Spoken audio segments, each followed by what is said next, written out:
আল্লাহ পাক ওখানে হিকমত রেখেছেন। আল্লাহ পাক ওখানে হিকমত রেখেছেন কাদের জন্য?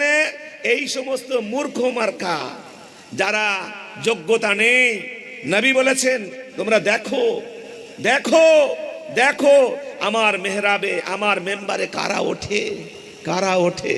উঠতে গেলে একটু লেজটা তুলে দেখো, লেজটা তুলে দেখো যে হাদিসটা পড়তে পারে কিনা, কোরআনটা পড়তে পারে কিনা, কোরআনটার মানে জানে কিনা।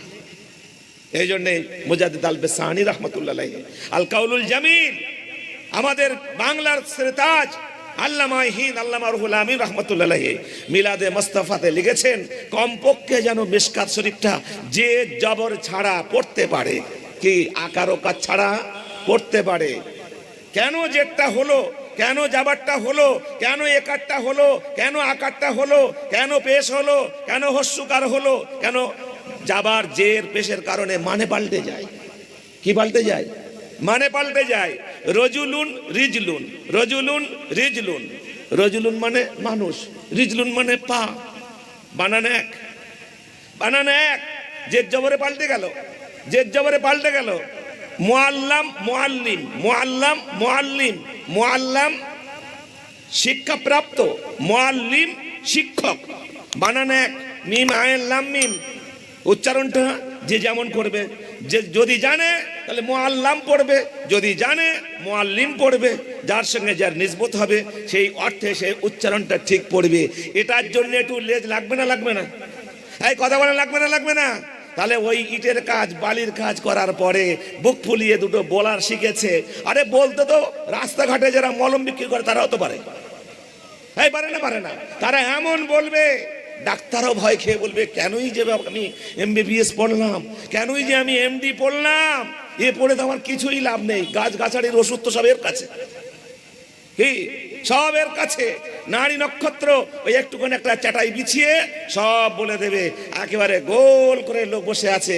আর ও বেচারি লন্ডন ফেরত, ও বেচারি কলকাতা ফেরত, ও বেচারি হচ্ছে বিভিন্ন বিদ্যালয় থেকে শিক্ষকের কাছ থেকে ব্যক্তিগত মানে কিতাব থেকে এবং হচ্ছে প্র্যাকটিক্যাল দুটোই শিখে এসে চেম্বারে বসে আছে। একটা লোক, দুটো লোক, 50টা লোক। আরে কোথাও না, শুধু ভাষা ভাষা ভাষা। এই জন্য নবী বলেছেন আল বায়ানু সিহরুন। নবী কি বলেছেন? বক্তৃতা হলো জাদু, জাদু, জাদু। এই জাদুকারীদের থেকে সাবধান থাকবেন, সাবধান থাকবেন। তো এখন বক্তা জগতে জাদুকার বেরিয়েছে, জাদুকার বেরিয়েছে। এসেই যখন নাম্বার দিচ্ছে, নাম্বার দিচ্ছে, এসেই যখন ক্যালকুলেটর দিচ্ছে, ক্যালকুলেটর দিচ্ছে, জানে না যে ওই ক্যালকুলেটরটা আমাদেরকে কোথায় নিয়ে যাচ্ছে। ওলিদের কারামতকে অস্বীকার করতে গিয়ে এদিকে নবী পাকের মেরাজকে অস্বীকার করা হচ্ছে। জোরে বলে নাউজুবিল্লাহ। নবীর আর মেরাজকে যদি অস্বীকার করে, আল্লাহর কোরআনে বলেছে সুবহানাল্লাযী আসরা বিআবদিহি লাইলাম মিনাল মাসজিদি ইলাল মাসজিদিল হারাম।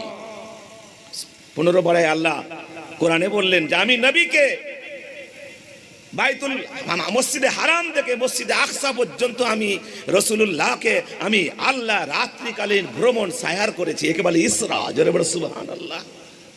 তাহলে মক্কা থেকে বাইতুল মাকদিস যেতে গেলে কতক্ষণ টাইম লাগে? কতক্ষণ টাইম লাগে? তখন কি এত প্ল্যান ছিল, উড়োজাহাজ ছিল? তাহলে আপনি যদি এই ক্যালকুলেটর মেপে বলেন যে না এটা হতে পারে না, তাহলে কোরআন অস্বীকার হবে না হবে না? কোরআন অস্বীকার হবে না হবে না? তাহলে এই যে ক্যালকুলেটর ওয়ালা যদি ওলিদের কারামতকে অস্বীকার করতে হয়, তাহলে হাদিস ফিট করা বাদ দিয়ে ক্যালকুলেটর ফিট করলো যে টাইম বলুন এই টাইম থেকে এই টাইম, এই টাইম থেকে ওই টাইম, অতএব নামাজ পড়লো কখন ঘুরিয়ে। তাহলে ওই ক্যালকুলেটর ওয়ালাকে, ক্যালকুলেটর ওয়ালা এ তো ইংরেজদের কথা। এই ইংরেজরাই ভারতবর্ষের প্রথম আহলে হাদিস নামে একটা দল, তাদের সার্টিফিকেট দিয়েছিল। পৃথিবীতে এর আগে কখনো আহলে হাদিস ছিল না, ছিল না। মনে রেখে দেবেন। কি বললাম? ভারতবর্ষে ইংরেজ আমলে তার আগে আহলে হাদিস ছিল না, কাদিয়ানি ছিল না। কারা ছিল না? কাদিয়ানি, আহলে হাদিস ছিল না। তৈরি হলো কোত্থেকে? এই ভারতবর্ষের জমিন থেকে। সেই ভারতবর্ষের জমিনে তৈরি করলো কারা? ইংরেজরা। তা সেই ইংরেজদের প্রোডাক্ট ক্যালকুলেটর দেবে না হাদিস দেবে? কথা বলেন। ক্যালকুলেটর দেবে না তফসির দেবে? ক্যালকুলেটর দেবে না আলেম দেবে? ক্যালকুলেটর দেবে না হাফেজ দেবে? এই ভাইয়েরা, আমাদের যারা ইউটিউবার ভাইয়েরা আছেন তারা আমার থেকে বেশি জানেন। বাংলাদেশের ক্যালকুলেটররা বলছে যারা শুধু হাফেজ এরা জাহান্নামী। কি শুধু হাফেজ জাহান্নামী? আর আল্লাহ বলছেন যারা হাফেজ হবে, কোরআনের একটা অক্ষর পড়বে, নবীকে দিয়ে বলেছেন একটা অক্ষরে আমি রাসূলুল্লাহকে আল্লাহ বলছেন তার একটা অক্ষরের বিনিময়ে কমপক্ষে 10টা নেকি দেবো, উর্দে কত দেবো ওটা আমার ব্যাপার। জোরে বলে সুবহানাল্লাহ। আর তাকে এরা জাহান্নামে পাঠাচ্ছে, জাহান্নামে পাঠাচ্ছে। বোঝা গেল না? আবার হাদিস দিচ্ছে, হাদিস দিচ্ছে চলো চলো, বলে কেন? আহারে মেয়েদেরকে তোমরা ছোট করলে। কি ইংরেজরা বলে না? কারা বলে যে নারীদেরকে ছোট করে মুসলমানরা? কারা বলে? কারা বলে? ইংরেজরা বলে। কারা বলে? আধুনিক শিক্ষিত জগতের লোকরা বলে। কিন্তু ইসলাম কি বলে? না, ইসলাম হচ্ছে নারীদের মর্যাদা দিয়েছে পৃথিবীর আর কেউ দেয়নি। জোরে বলে সুবহানাল্লাহ। যারা হাজি আছে তারা জানে, যারা হাজি আছে তারা সাক্ষ্য। সাফা মারওয়া যে সাই করে, সাই করে, এই সাই করাটা আম্মা হাজেরার আগে কোন নবী করেছে? এই ইব্রাহিম খলিলুল্লাহ, মুসা কালিমুল্লাহ, যাকে আল্লাহ কথা বলার সঙ্গে কালিমুল্লাহ উপাধি দিলেন, যাকে একের পর এক পরীক্ষার কারণে আল্লাহ ইব্রাহিম খলিলুল্লাহ দিলেন। জোরে বলে সুবহানাল্লাহ। যাকে পরীক্ষায় উত্তীর্ণ হওয়ার জন্য আল্লাহ বলেন ইসমাইল জবিহুল্লাহ। জোরে বলে সুবহানাল্লাহ। তারা সাই করলো না, তাদেরকে আল্লাহ পাক ওই সাই করালেন না। আম্মা হাজেরা কার জন্য সাই করেছেন? কার জন্য দৌড়েছেন? নিজের ছেলের জন্য, নিজের ছেলের জন্য, অন্য কারো জন্য নয়। ছোট্ট বাচ্চা, তার দুধ খাওয়াবে, নিজের স্তনের দুধ শেষ, নিজেও পিপাসিত হবে, বাচ্চা পিপাসিত হবে, বাচ্চা ওর জান খাতরায় পড়বে, নিজেরও জান খাতরায় পড়বে। দৌড়েছেন একবার সাফা একবার মারওয়া, একবার সাফা একবার মারওয়া। সেটাকে আল্লাহ তাবারক তাআলা যেহেতু আগে মুসা ইব্রাহিম আলাইহিস সালামকে যখন রেখে চলে যাচ্ছেন, বললেন হযরতে হাজেরা বললেন, ইব্রাহিমকে জিজ্ঞাসা করলেন আপনি চলে যাচ্ছেন এটা আপনার রায় না আমি, না হলে আমার, আপনার রায় না আল্লাহর হুকুম? উনি বললেন আল্লাহর হুকুম। ব্যাস, এই আল্লাহর হুকুম শুনেছেন, ফিরে এসেছেন, আর একটাও প্রশ্ন করেনি। জোরে বলে সুবহানাল্লাহ। যেই একটাও প্রশ্ন করেনি, আল্লাহ দেখেছেন, শুনেছেন। আল্লাহ বলেন বান্দি যখন আমার কথায় আমান্না সাল্লাম না, আমিও তোমার আমলে আমান্না সাল্লাম না। জোরে বলে সুবহানাল্লাহ। আমিও তোমার সব কথাটাকে আমানত রাখবো, সালামতি রাখবো। এটাকে রেখে কিয়ামত পর্যন্ত যত হাজি আসবে তোমার কাজটা, নমুনাটা আমি আল্লাহ তাদের জন্য ওয়াজিব করে দেবো। জোরে বলে সুবহানাল্লাহ। এই বলেন পুরুষের কাজ, এটা পুরুষের কাজ। তাহলে মহিলা, তাহলে মহিলাকে ইজ্জত ইসলাম দেশে না দেয়নি? কথা বলেন। কিন্তু এই ইংরেজদের পোটাক কি বলে? হানাফিরা বলে বাবা মেয়েদেরকে মসজিদে নিয়ে যেও না। বলে না, বলে না? ওরা পোটাক বলে না, মসজিদে নিয়ে যেতে হবে। দেখেছো এরা মহিলাদেরকে কি করে ছোট করে, ছোট করে, ছোট করে। আল্লাহর কসম আপনাদেরকে বলি, আল্লাহ রসুল আম্মা আয়েশা যখন 18 বছর কি 19 বছর বয়স, এই সময় রাসূলুল্লাহ দুনিয়া থেকে পর্দা নিয়েছেন। তারপরে আম্মা আয়েশা 40 বছর বেঁচে ছিলেন। কত বছর বললাম? 40 বছর। এই 40 বছরে একটা দিন মসজিদে নববীতে নামাজ পড়েনি। তাহলে বলুন আম্মা আয়েশা বেশি জানে না ইংরেজদের প্রোডাক্টটা বেশি জানে? কথা বলেন, কথা বলেন না কেন? কারা জানে? আম্মা আয়েশা বেশি জানে না এরা বেশি জানে? সেই আম্মা আয়েশা মসজিদে নববীতে নামাজ পড়লে সহিহ রিওয়ায়াত 1 রাকাতের পরিবর্তে 1000 রাকাত সওয়াব হবে। অন্য রিওয়ায়াতে আছে 50,000 রাকাতের সওয়াব হবে। জোরে বল সুবহানাল্লাহ। তাহলে আম্মা আয়েশা 1000 রাকাত নিলেন না, ঘরে নামাজ পড়লেন। 50,000 রাকাত নিলেন না, ঘরে নামাজ পড়লেন। অন্য বর্ণনায় আছে রাসূলুল্লাহ দোয়া করেছিলেন আল্লাহ মক্কায় যা দেবেন তার দ্বিগুণ মদিনায় দেবেন। জোরে বল সুবহানাল্লাহ। তাহলে মক্কার মসজিদে হারামে 1 রাকাত নামাজ পড়লে 1 লক্ষ রাকাতের সওয়াব হয়। তাহলে মদিনায় ওই 1 লক্ষ ডবল কত হবে? এই কথা বলে দ্বিগুণ হবে, 2 লক্ষ হবে। তাহলে মসজিদে নববীতে রাসূলুল্লাহর দোয়ার ওসিলায় 2 লক্ষ রাকাতের সওয়াব পাবে। জোরে বল সুবহানাল্লাহ। তারপরেও আম্মা আয়েশা মসজিদে নববীতে নামাজ পড়েছে, এই নামাজ পড়েছে। তারে কারা রাসূলুল্লাহকে মানলো? কথা বলেন, আমার ঘটনা বলার উদ্দেশ্য নয়। কারা রাসূলুল্লাহকে মানলেন? রসুল বললেন কি, আপনাদের সামনে আমি হাদিসটা পড়েছি, কি পড়েছি, যে আলাইকুম বিসুন্নতি ওয়া সুন্নাতিল খুলাফায়ে রাশিদিন আল মাহদিয়িন, আমার সুন্নাত, আমার তরিকা, আমার পদ্ধতি, আমার নিয়ম, আমার আদর্শ, আর আমার খোলাফায়ে রাশিদিন। আরে খোলাফায়ে রাশিদিনদের মধ্যে প্রথম নম্বরে কে? কথা বলেন, প্রথম নম্বরে কে? হযরতে আবু বকর, জোরে বলো সুবহানাল্লাহ। দ্বিতীয় নম্বরে কে? কথা বলেন। এই কথা না বলে বলে আপনারা তাদের সামনে কথা বলতে পারেন না, তারা যা বলে আপনারা মাথা নাড়েন। কথা বলুন, দ্বিতীয় কে? হযরত ওমর ফারুক, হানাফিদের ইমাম। যেমন পৃথিবীতে রাসূলুল্লাহর কলমা এক, ও কলেমা পৃথিবীতে আর কারোর সঙ্গে মিল নেই, জোরে বলে সুবহানাল্লাহ। ইব্রাহিম আলাইহিস সালামের কলেমা লা ইলাহা ইল্লাল্লাহ, ইব্রাহিম খলিলুল্লাহ। হযরত ইসমাঈল আলাইহিস সালামের কলেমা লা ইলাহা ইল্লাল্লাহ, ইসমাঈল জবিহুল্লাহ। হযরত মুসা আলাইহিস সালামের কলেমা লা ইলাহা ইল্লাল্লাহ, মুসা কালিমুল্লাহ। হযরত আদম আলাইহিস সালামের কলেমা লা ইলাহা ইল্লাল্লাহ, আদম সফিহুল্লাহ। আর আমার আপনার নবী, এরকম সব নবীর কলেমা কোথাও রাসূল নেই, রাসূল নেই, রাসূল নেই। একমাত্র ব্যতিক্রম রাসূল নবী, আমাদের নবী, দয়ার নবী, মায়ার নবী, হায়াতুন নবী মুহাম্মদুর রাসূলুল্লাহ। তার কলমা হলো লা ইলাহা ইল্লাল্লাহ মুহাম্মাদুর রাসূলুল্লাহ, জোরে বলো সুবহানাল্লাহ।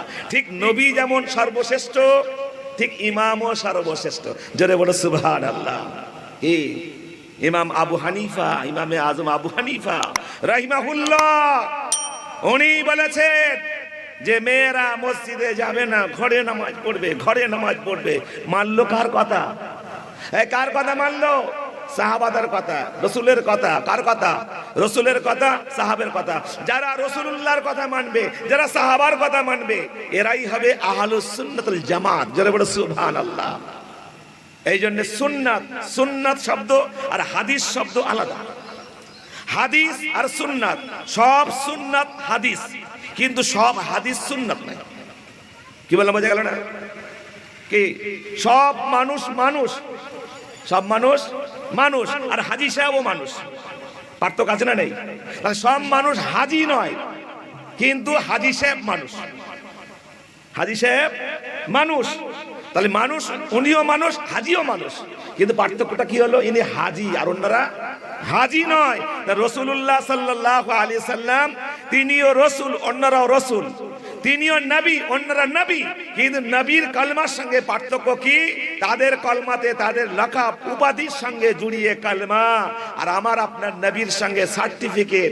পৃথিবীতে শ্রেষ্ঠ সার্টিফিকেট, শ্রেষ্ঠ ডিগ্রি হলো দুটো, একটা হলো রাসূল, দ্বিতীয় হলো নবী, জোরে বলো সুবহানাল্লাহ।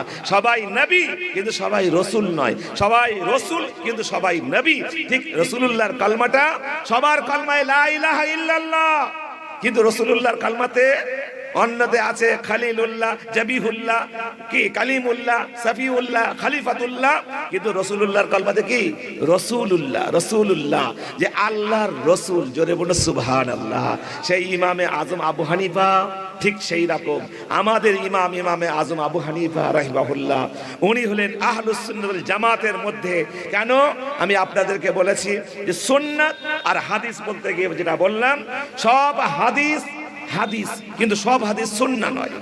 সেই জন্য যারা ওই বাটপার, যারা মিথ্যুক, যারা ধোঁকাবাজ, মানুষকে হাদিসের নাম দিয়ে ধোঁকা দেয়, ধোঁকা দেয়। কেন? ধোঁকা তো দেবেই। প্রথম নাম্বারে ধোঁকাবাজ, সে একটা কোনো ভালো শিক্ষকের কাছে হাদিস পড়লো না, মাওলানা ডিগ্রি নিল, আলেম ডিগ্রি নিল, মুহাদ্দিস ডিগ্রি নিল, প্রথম নম্বরই তো ধোঁকাবাজ। তো তার কাছে ধোঁকা আসবে না অন্য কিছু আসবে? এই কথা বলেন। মূলো খেলে কিস আসবে? কিসের আসবে? আতরের সেন্ট আসবে না মূলের সেন্ট আসবে? কিন্তু যদি আপনি এ খান, কাঁঠাল খান, তাহলে কিসের সেন্ট আসবে? কাঁঠাল যতই নুকিয়ে রাখো, পাকলে কারো কথা শুনবে না, ও ফেটেই তোমার নাকের মধ্যে তোমাকে আকর্ষণ করবে, জোরে বলো সুবহানাল্লাহ। কি করবে?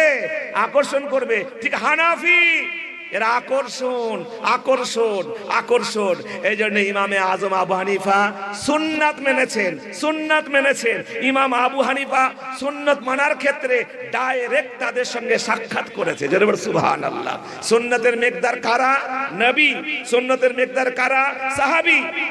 আল্লাহ রসুল বলেছেন আমার যুগ উত্তম যুগ, স্বর্ণ যুগ, সঠিক যুগ, আমার সাহাবাদের যুগ সঠিক যুগ, আর সাহাবাদের পরে তাবিদের যুগ সঠিক যুগ। ইমামে আজম আবু হানিফা এক নম্বরে হলেন তাবি, দ্বিতীয় নম্বরে হলো ইমামে আজম আবু হানিফা। ডাইরেক্ট মসলা যখন বলেছেন, মসলা যখন নির্বাচন করেছেন, হাদিস যখন সংগ্রহ করেছেন, কারোর কাছ থেকে মাঝখানে অস্তা নেই, একমাত্র ডাইরেক্ট অস্তা, ডাইরেক্ট মাধ্যম হলো সাহাবী। জোরে বলো সুবহানাল্লাহ। আর নবী কি বললেন? নবী কি বললেন? আলাইকুম বিসুন্নতি ওয়া সুন্নাতিল খুলাফাইর রাশিদিন আল মাহদিয়িন। আমার সুন্নাত আর খোলাফাদের সুন্নাত। সেই খোলাফাদের মধ্যে উত্তম খলিফা কে বললাম? আবু বকর, ওমর। ইমামে আজম আবু হানিফা লিখেছে আফজালুন নাস বাদাল আম্বিয়া আবু বকর সুম্মা ওমর সুম্মা উসমান সুম্মা আলী। সমস্ত নবীদের পরে, সমস্ত নবীদের পরে পৃথিবীতে যত মানুষ আছে সে যেই হন না কেন, সবার ঊর্ধ্বে নবীদের পরে, সবার ঊর্ধ্বে নবীদের পরে, সবার ঊর্ধ্বে এক নম্বরের নাম আবু বকর। সুবহানাল্লাহ। দ্বিতীয় নম্বরের নাম কার নাম? আবু বকরের পরে ওমর। আবু বকর কে? রাসূলুল্লাহর শ্বশুর। ওমর কে? রাসূলুল্লাহর শ্বশুর। উসমান কে? রাসূলুল্লাহর জামাই। আলী কে? রাসূলুল্লাহর জামাই। সেই আবু বকরের মেয়ে হাফসা রাসূলুল্লাহর স্ত্রী, আমাদের আম্মা জান। আবু বকরের মেয়ে আম্মা আয়েশা রাসূলুল্লাহর স্ত্রী, আমাদের আম্মা জান। সেই আম্মা জান আবু বকরকে নবীদের পর শ্রেষ্ঠ যে নবী, আবু বকরকে খলিফাদের মধ্যে আউয়াল যিনি, আবু বকরকে কিয়ামতের ময়দানে রাসূলুল্লাহর ডান দিকে উঠবে যিনি, ওমরকে রাসূলুল্লাহর বাম দিকে উঠবে যিনি, তিনি। জোরে বলে সুবহানাল্লাহ। সেই আবু বকর ওমরকে সর্বপ্রথমে এই পৃথিবীতে অস্বীকার করেছে কে? শিয়ারা। এই কারা? শিয়ারা। কেন? সর্বপ্রথমে এজমা, এজমা, এজমা, সম্মতিক্রমে, সম্মতিক্রমে সাহাবাদের মিলিত সম্মিলিত রায়ে, সাহাবাদের সম্মিলিত রায়ে সর্বপ্রথম যিনি খলিফা হয়েছেন, ইসলামের খলিফা, তিনি হলেন আবু বকর। জোরে বলে সুবহানাল্লাহ। তাহলে এজমাকে অস্বীকার করেছে কারা প্রথম? এই কারা কথা বলেন? শিয়ারা। আর সেই শিয়ারের ছোট ভাই হলো আহলে হুদুস।